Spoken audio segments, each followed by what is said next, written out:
আসসালামু আলাইকুম। অভিনন্দন সব নতুন মায়েদের জন্য আমার আজকের এই নরম নরম গরম গরম খিচুড়ি রেসিপিটা আশা করছি সবার কাছেই ভালো লাগবে।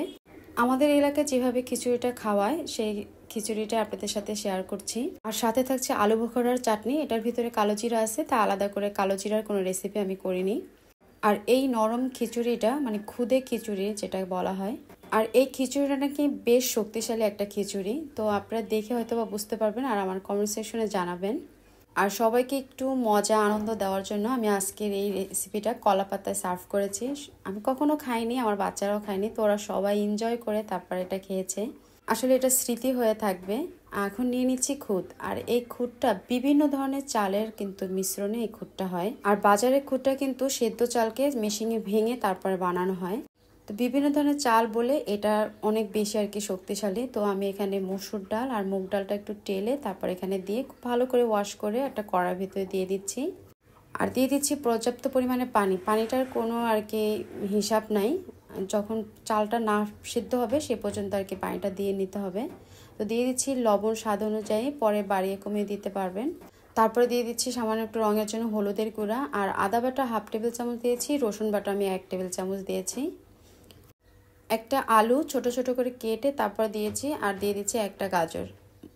সবজি হিসাবে 2টা সবজি দিয়েছি। কোনো প্রকার পোলার চাল দিয়ে কিন্তু একদম ঝরঝরা খিচুড়ি খাওয়ানো যাবে না, আর গরু মাংসটাও দেওয়া যাবে না আর কি, আমরা দেই না, তাহলে অনেক বেশি শরীর আর কি করা হয়ে যায়। তো এখানে কাঁচামরিচ দিয়ে দিচ্ছি, একদম ছোট ছোট যে কাঁচামরিচগুলো দেখবেন কাঁচামরিচ বাসার সময় পাওয়া যায় ঝাল কম, সেইখান থেকেই আমি কয়েকটা নিয়ে তারপর এখানে দিয়ে দিচ্ছি।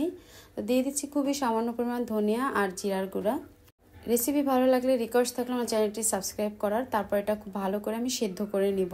একটু সুঘ্রাণ আসার জন্য আমি এখানে পোলাও পাতাটা দিচ্ছি, তবে এটা না দিলেও হবে। সব কিছু খুব ভালো করে মিক্স করে এটা আমি একদম সিদ্ধ করে নিয়েছি। তো যখন দেখা যাবে যে একদম সিদ্ধ হয়ে গেছে, সবগুলা চাল দেখতে পাচ্ছেন যেন একদম সিদ্ধ হয়ে গেছে, এ পর্যায়ে একটু ডাল ঘুটনিটা দিয়ে আমি একটু ঘুটে নিব। তাহলে খিচুড়িটা একটু আঠালো হবে আর সেটা খেতেও কিন্তু বেশ ভালো লাগবে।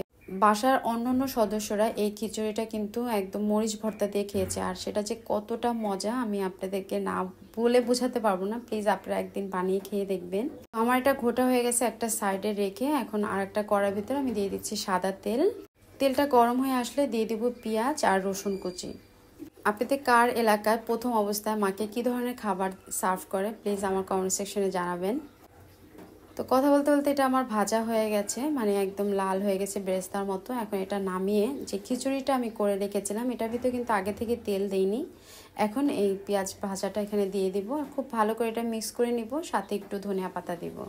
মানে এক কথা অল্প মশলায়, যাতে করে মায়ের শরীরে কোনো রকম সমস্যা না হয় এরকম ধরনের খাবার এই সময় সার্ভ করাটাই ভালো। তো কেমন লাগছে খিচুড়িটা অবশ্যই কিন্তু কমেন্ট সেকশনে জানিয়ে যাবেন।